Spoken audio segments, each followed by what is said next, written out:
Class is in session. Welcome into the College Fantasy Football Big Board Show. I'm your host, Matt Hicks, the FF Educator, joined as always by John Lobb, the Gridiron Scholar. We are here to break down our top 24 college fantasy football running back rankings.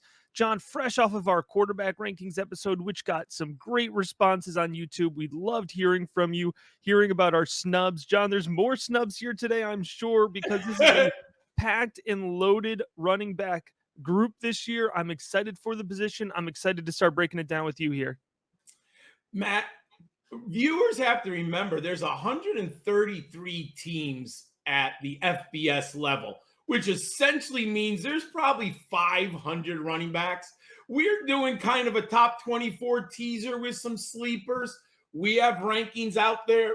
There are tons of information sites that can help you, but we're here to really, it's a primer. It's a teaser to get you excited about the season. So yes, and please leave us a message. If you love someone and we forgot to talk about them, post it in the message on the YouTube channel. We'd love to hear your thoughts. All right, John, let's go ahead and jump right into it here with 24 through 19. So the way we'll do this here, I'll read off 24 through 19, and me and John will kind of break down some trends within the group, but also talk about some players in detail. Number 24, Nathaniel Peat, now the starting running back for Mizzou, taking over for Tyler Beatty, who is now in the NFL. Kamar Wheaton, the former five-star running back, John, comes in at number 23 in our rankings, transferred from Alabama to SMU this offseason. Number 22, Jareel Brock, the successor for Breece Hall at Iowa State, coming in at number 22. Number 21, Braden Bennett out of Coastal Carolina. Number 20, Chris Smith out of Louisiana. And John, number 19, Blake Corum from your Michigan Wolverines. John, an interesting trend here that jumps out to me right off the bat is a really important point for folks who may not be as familiar with college fantasy football, who may be trying to point out the differences between our rankings and Devy rankings, so to say. It's system, John. A lot of our 24 through 19 here is system. There's not a lot of proven production here out of this group, right? And I think it starts right off the bat. If you look at Nathaniel Peat, Kamar Wheaton, Jareel Brock, Chris Smith, right? These are guys that we're expecting to step into a system that we trust. Absolutely, Matt. And you have to do a lot more projecting in college fantasy football than NFL fantasy football. You know, we might be projecting Breece Hall will be a star with the Jets, or at least a productive fantasy asset. But we've all seen Breece Hall, and there's basically only 32 starters at the NFL level. At the college fantasy football level, Matt, I just mentioned the incredible number of running backs, and you are projecting young men who are between the ages of 18 to 20 to step up and into a scheme that highlights the running back position. And we also use our rankings from 24/7 and what we think of them in Devy rankings. So we're doing a lot of that, especially here. Nathaniel Peat, he's all about the system. Look at Larry Roundtree, Tyler Batty, the last couple years at Missouri. They are going to run the football, and they've had productive backs. Pete's a transfer, and he steps into the Tigers' backfield, Matt. We have not seen him gain 1,000 yards or score double-digit touchdowns, my friend. But in this system, there's a very good chance that he could do that. You mentioned Kamar Wheaton, unbelievable prospect, but at Alabama, he's not getting on the field, Matt. And he obviously wasn't willing to wait to get his opportunity like Brian Robinson. So what does he do? He transfers to one of the most explosive offenses in college football. Tanner Mordecai is the veteran quarterback, upperclassman quarterback. The SMU Mustangs have been very productive in the backfield. Wheaton has all the talent in the world. He hasn't done it at the college level, but let's see him there. I John, like Braden Bennett. Go ahead. Before you move on to Bennett, John, one thing that I just want to point out about Kamar Wheaton landing at SMU, actually two things, because I'm really bullish on this. And if you look at our rankings, I pushed Wheaton into our top 24. so, so I feel the need to point out why I'm so bullish on him. SMU's depth chart at the running back position is bare, right? Remember, it was Yeah. Ulysses Bennett last year. He transferred to Ole Miss. And so Kamar Wheaton, although he's a transfer, really is the dude. He's listed atop of the depth chart, and we are very much expecting him to take the lead on that. Remember, too, there's a new play caller there for SMU with Rick Lashley heading over from Miami. Miami last year, John, ran the ball 34 times a game compared to 24, or they ran the ball 34 times a game compared to 38 passing attempts. It's a really balanced approach. So I know people think pass, pass, pass when it comes to SMU, and they certainly will, but they're going to run the ball as well. So I think Kamar Wheaton in a very, it reminds me a lot of Jerome Ford heading over to Cincinnati if they had just let Jerome Ford run the ball the first year, right? And remember, Wheaton is a better prospect, according to 247. So I wanted to just dig in a little bit more on why I'm so bullish on Wheaton. But you were starting to talk about Braden Bennett out of Coastal Carolina. Yeah, Bennett is about the system also. Now, we have been lucky enough to see glimpses of him last year, Matt. He had 636 yards rushing and 7 touchdowns, but that was pretty much a committee backfield. He has very good size, Matt, 6'2", 190.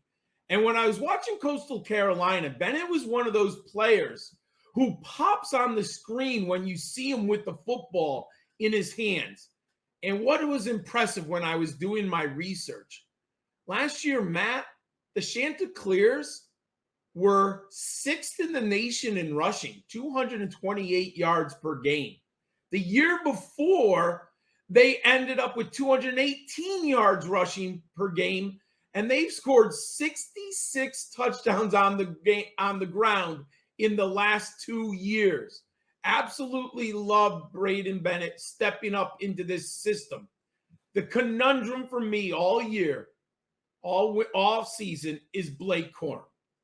Last year, he shared the backfield duties with Hassan Haskins. He had suffered that high ankle sprain, Matt, and Haskins really blossomed. And basically, if you look at the last 5 weeks, Haskins got his NFL draft slot because he was so dominant down the stretch, including that huge game against the Ohio State Buckeyes. But if you look at Corum's body of work, he was very good, Matt. The problem is they have Donovan Edwards in the backfield. Yep. But I feel that Corum is the better player, and this might be shocking to people because Edwards was the better recruit, and I get that. But we're 3 years removed now from Corum coming from Maryland, and I have to go by what I see on the field.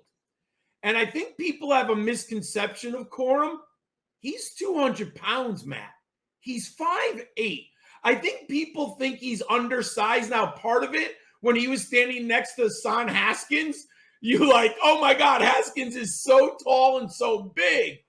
But if you actually go from a macro perspective, Blake Corum has NFL size. I mean, 200 is the border. We'll see if he goes to pro and what he measures. But at 5'8", that BMI, Matt, is powerful, and he's a pass catcher, and he's so efficient, Matt. Sometimes, I know we want volume, and I do also, but sometimes in the fantasy community, I think we overlook efficiency and explosiveness. Blake Corum, behind that Wolverines offensive line, Matt, is so efficient with the football in his hands. He makes up for lack of volume. And they won the Joe Moore Award for offensive line, which is teamwork. If you watch Michigan as much as I did, Corum is one of those players. He gets lost because the Wolverine line is so big. He knows how to hug and stay real close to the big offensive lineman. And then when that hole opens up, kaboom. I still like Corum a lot, and he's undervalued. You can get him at a good ADP right now, Matt. All right, John, let's go ahead and jump into our next group of guys here, 18 through 13, starting with Titus Swen, the running back from Wyoming. Number 17, the true freshman out of Penn State. It's Nicholas Singleton. I'm sure we'll talk more about Singleton here in a moment. Number 16, Jordan Mims from Fresno State. Number 15, the forgotten about Tank Bigsby out of Auburn. Number 14, another transfer. It's Zach Evans, now with Mississippi. And number 13, Devin Achane out of Texas A&M. A really dynamic group here, John. Where do you want to start? Oh, I love this group, Matt. There is so much goodness here. We talk about systems. Titus Swen, it's about the system for the Wyoming Cowboys. He might have over 300 carries this year for Wyoming. There's a lot of turnover there. Not sure how good the Cowboys are going to be, but the best player on offense is clearly Titus Swen. When you're a coach and you're trying to win and the team isn't explosive, you go with what you got in college football, and Swen is the guy there. Singleton, I know I'm higher on him than the vast majority. And I was Not very me, lucky. not I've been me. drafted. I'm even higher. I've been drafting him. Oh, you're higher? Yeah. Oh. In our consensus, I mean, you're high. You have him at 23 in our consensus rankings, but I had him at 15. I pulled him up. So you're the first person. I've been getting a lot of opposition on Twitter, and that's great. I love healthy debates and discussion. I like Singleton. Now, I was buying him early, Matt, in the 5th and 6th round, and people were told me I was crazy. So I wanted to see what his ADP. It's much lower than I was willing to invest. And I waited patiently in a best ball draft, $20 per team, with 11 other sharks, some of the best in the CFS industry. Matt, I got him in the 8th round. Ridiculous. I want to tell people, just because Matt and I love him, you don't have to buy him right now in the 5th round. I just got him with 11 of the sharpest minds in college fantasy football, and it's a best ball site. It was hosted by the CFF site, who I love, Mike and Joe over there. And I got him in round 8. Matt, if I can replicate that selection all summer, I am in. I keep thinking about this Penn State program. What has changed for them over the last 2 years? Matt, they had Barkley and Miles Sanders, and they ran the football, and they were good, very good. What has disappeared? I had loved Journey Brown, but unfortunately, the young man, his career ended, and we never saw him after that great sophomore season. Might have even been his freshman, I forget exactly. And he never came back. And there was a hole in that Nittany Lions backfield. Nicholas Singleton steps into a great opportunity. Do I expect him to be explosive from day one? Not likely. It's possible. Matt, I'm also an old man. Adrian Peterson, Herschel Walker, Maurice Claret, Travion Henderson, Braylon Anderson, Braylon Allen, who we'll talk about later. I have seen very productive freshmen. Is there a high risk, high reward? Yes, I get it. You know, a freshman, they can be all over the place. So I understand that. But I'm willing to go for the upside here with Nicholas Singleton. He's a great back. If he's my 3rd back right now, Matt, on that team I just talked about, I am all in on him as my 3rd running back. I mean, you look at Nicholas Singleton, right? And you look at the opportunity he has in front of him. We're talking about a 5-star recruit here. We're talking about a guy coming in as an 18-year-old, John, at 6'0", 210, and somebody who blew away spring camp. Right? Yes. I mean, all the reports were that he came away as the clear best running back on the team. I didn't say running back 1, right? But the clear best running back. So if he's not running back 1 week 1, he's going to be running back 1 week 3. And you look at this Penn State offense and what they want to do. Remember, Penn State, very limited turnover, right? I mean, pretty much the same coaching staff. You got the same quarterback coming back. They're running a very similar offense. Penn State ran the ball 33.5 times a game last year.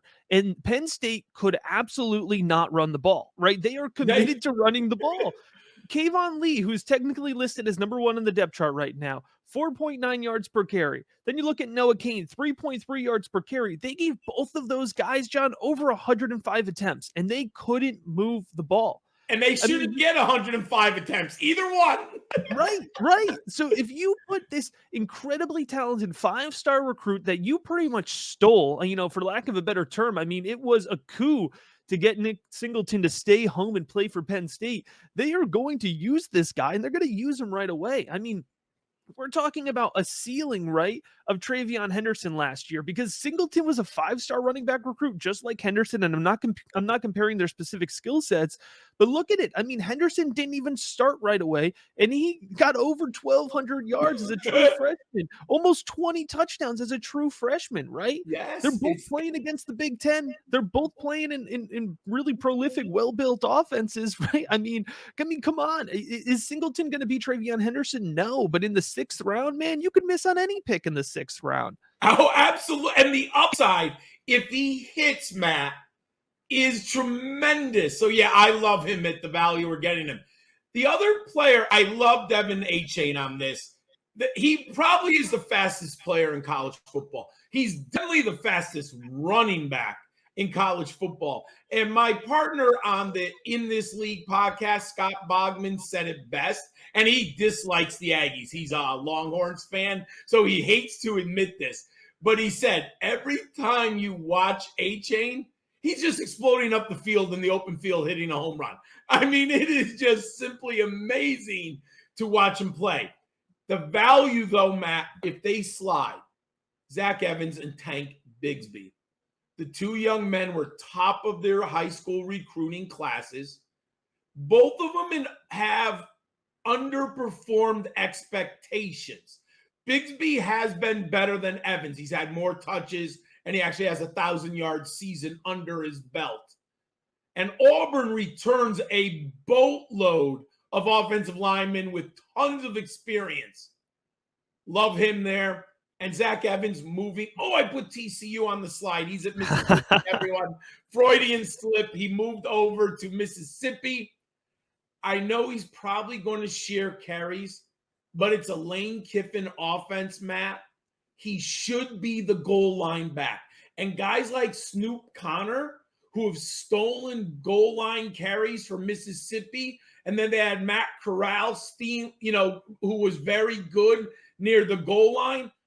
I believe Zach Evans has the upside of 16 touchdowns, and he should get 1,000 yards by accident in that system. And in 2 years, he's averaged over 7 yards a carry for the Horned Frogs. Love them at Mississippi, and they're at value right now with high ceilings. All right, here coming in 12 through 7. We're going to start with Dwayne McBride out of UAB. Number 11, Sean Tucker out of Syracuse, a very popular name this offseason. Number 10, Tavian Thomas out of Utah. Number 9, Zach Charbonnet out of UCLA. Number 8, Will Shipley out of Clemson. And number 7, Rashina Lee out of Marshall. A lot of different avenues to go in here, John, but we're starting to build a little bit of a type. I mean, you look, with the exception of Will Shipley here, we have 5 big backs that are just going to get a lot of volume, right? Oh, absolutely. Volume and efficiency. That's what we really want, right, Matt? We want volume backs who are efficiently. On a side note, just yesterday, or might have been Friday, the coach, Bill Clark at UAB, had to step away from the program for a chronic back problem. I think the Blazers the school will appoint someone on the staff. It's pretty late in the process, right, to bring in a new coach. You probably want to have the same playbook, right? The players are familiar with. So I don't expect there to be a big change in scheme fit, but as of now, there may be a little risk, but I do love Dwayne McBride. He was so good last year. He led Conference USA with 1,371 yards, Matt. and he scored 13 touchdowns. He has NFL size, 5'11", 215. And this is Conference USA, Matt. I don't think he's an NFL back necessarily. He's going to be an interesting. He's very elusive. I'm looking forward to watching him and how do we grade him as a draft pick. But he's a very interesting player. Just we have to watch what happens to the coaching staff. I'm all in on Sean Tucker. I've done 6 drafts, Matt. I've gotten him in every one. I just got him in the 3rd round of a best ball draft. We can discuss his Devy potential, and that's a legitimate argument. But at the college level, we have 2 tremendous seasons. Syracuse is a 2-man team. The quarterback, Schrader, and the running back, Tucker. He's the goal line back. He's the 3-down back. He's the pass-catching back and the home run hitter. Everything you want. Tavian Thomas out of Utah. System. The Utes are very different for a Pac-12 program. They, unlike most who like to throw the ball, the Utes play defense, and they're good. And they are going to pound you with the offensive line. They're like Stanford, so it's them and the Cardinal are the 2 teams that want to shorten the game, play in a telephone booth, and beat you up front. Tavian Thomas, great system.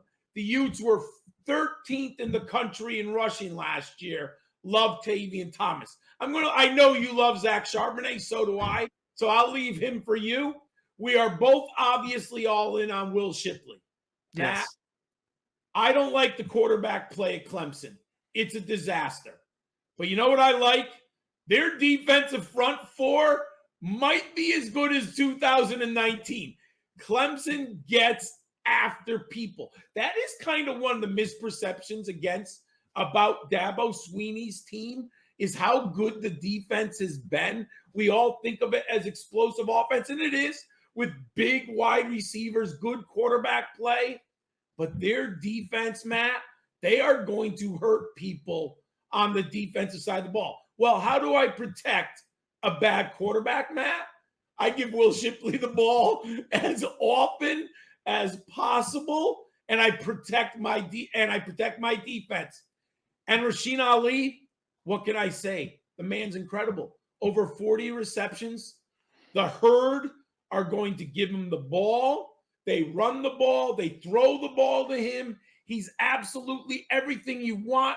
6 foot, 201 pounds. Matt, all in on Rasheen Ali. Yeah, John, I want to go back here and just really hammer home a point with Will Shipley, because I feel like I've been taking Will Shipley higher in CFF mocks. I feel like I've been taking Will Shipley higher in Devy drafts.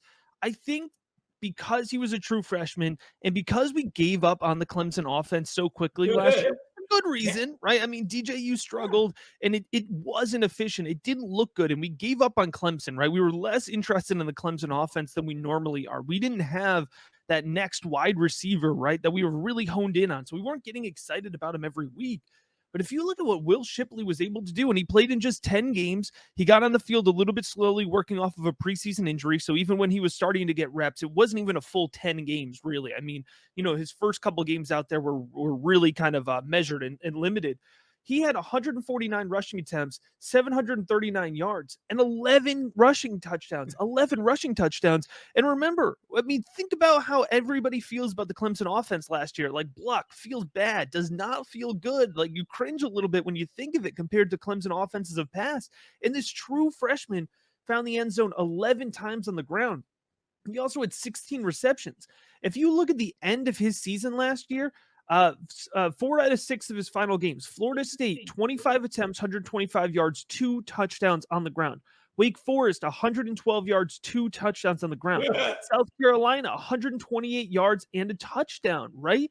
And so he really was the offense. And for a true freshman running back to be carrying the Clemson offense, Now, let's just assume that DJU stays even or takes a step forward, right? I don't think we expect him to get worse. We know that offensive line is improving and getting better, right? So things are only going to move up for Will Shipley. I'm really bullish on him. And the last thing I'll mention here, John, real quick, if you're not an avid watcher of the every video on YouTube, I find it really funny. Charbonnet, Thompson, and Tucker are all in my running back 2022 summer scouting preview. So if you want to just flip back a couple episodes, you'll get even more in-depth breakdowns on all of those guys. But let's go ahead and jump into our top 6 here, John. These are the money guys. These are the guys folks have been waiting for.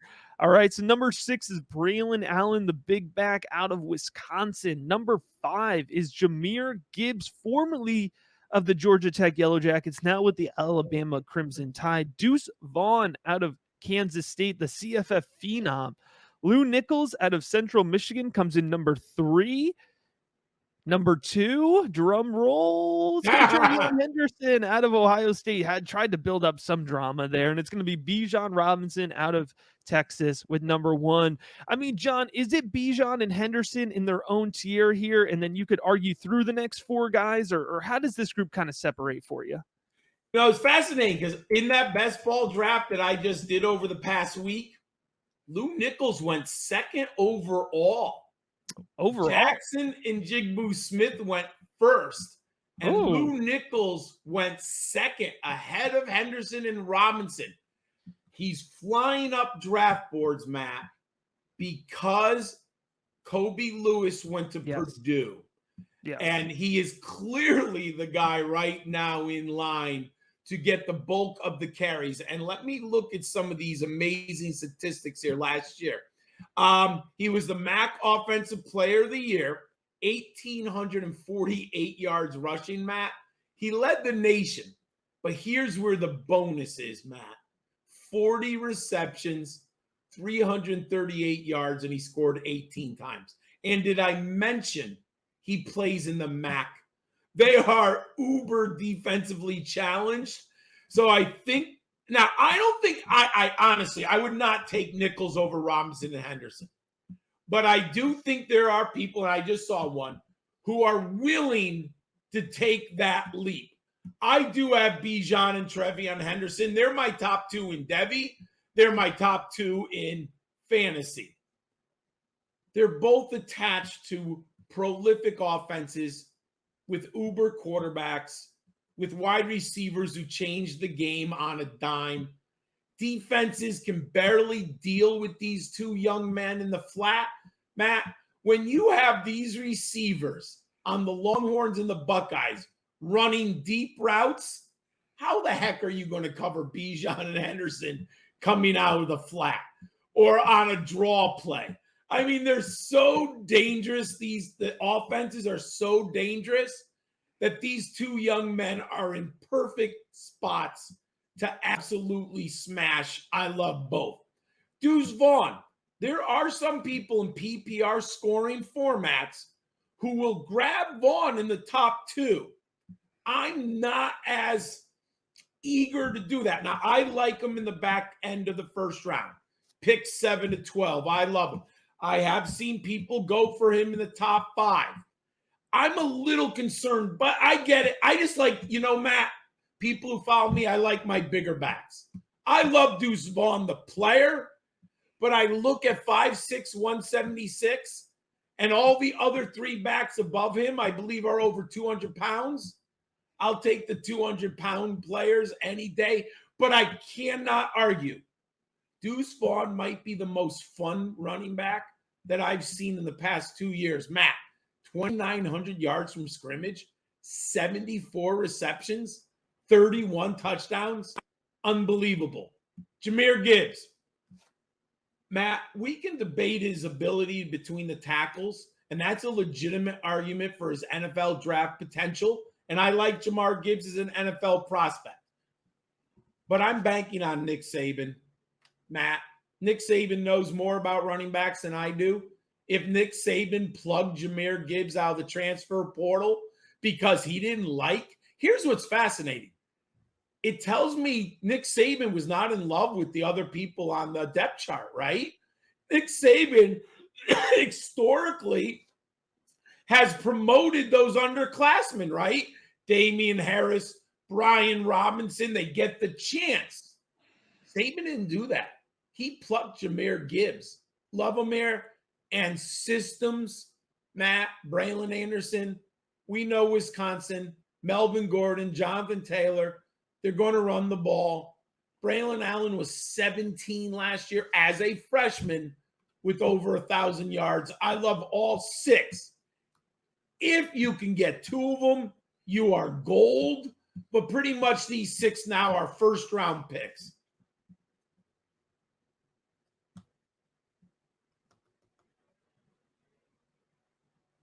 All right, let's go ahead. We'll jump into our sleepers here. So me and John have both identified 2 players that you can get later on in drafts. Don't necessarily have to pay top 25 prices for.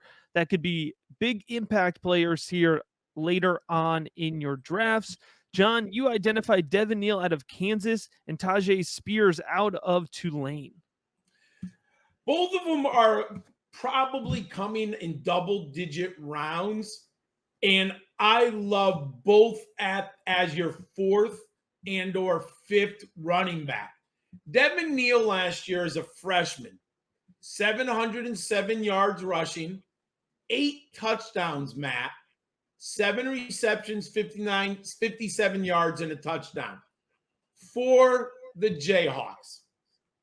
What I like most is the system. Kansas, Leopold, the coach, who came over from Buffalo with Jarrett Patterson and Kevin Marks. We know what he's going to do at Kansas, Matt. He's going to run the football, run the football, run the football. His scheme can hold. They have more runners in the backfield.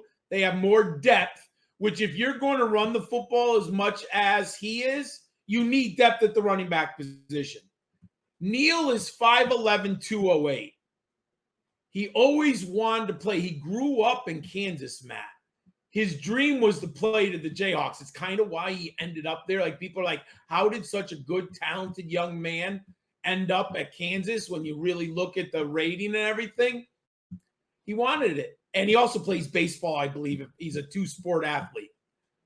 I love him this year. And when I can get him in round 11 or 12, Matt, and I'm looking at a player who he had 158 carries last year. If he gets 200 carries and maybe 15 receptions, Matt, I'll take it any day as a flex position starter at the running back position. And Tyjae Spears, I don't really know why he's fallen down. He actually has fallen down over the course of the draft season, and he's now become an incredible value. There's 2 things about Tulane. They play in the American Athletic Conference, which is defensively challenged, and they're not good. So they play from behind a lot. Tyjae Spears had 19 receptions for 145 yards last year, and he had 129 carries for 863 yards, man. He averaged 6.7 yards a carry. The Wave are a high scoring. They're not in the elite, but they put points on the board with Michael Pratt, the quarterback. Also, last year, they had a brutal schedule. Remember, they played Oklahoma, and that was a good game. But you know what? I think it took a lot out of Tulane, and they really had a hard time recovering. Look at the schedule this year, Matt. Tulane's schedule is much more in line with an American Athletic Conference schedule. They're not going to get beat up early like they did last year. I like Tyjae Spears. I have a lot of these 2 backs because they're my 4th and 5th runners. Love the value in the double-digit rounds. Who do you like, Matt, for your sleepers? John, I've identified Jaquavius Marks. I'm a huge fan of Marks. I've actually taken him pretty high. I've taken him in single digits in multiple mock drafts. I don't know. I know folks are kind of skittish on him a little bit because he doesn't get as many rushing touchdowns, right? He ran the ball 106 times for 416 yards last year. He did get 6 rushing touchdowns. But I'm so bullish on him because he's essentially a wide receiver playing the running back position, John. I mean, he had 83 receptions last year, 83 receptions for 502 yards and 3 touchdowns. Remember, Marks is playing in Mike Leach's air raid offense. He's an extension of the passing game, right?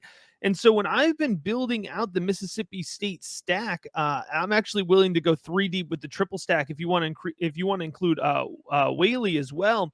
But I've actually been doing the Mark stack there, so stacking him there instead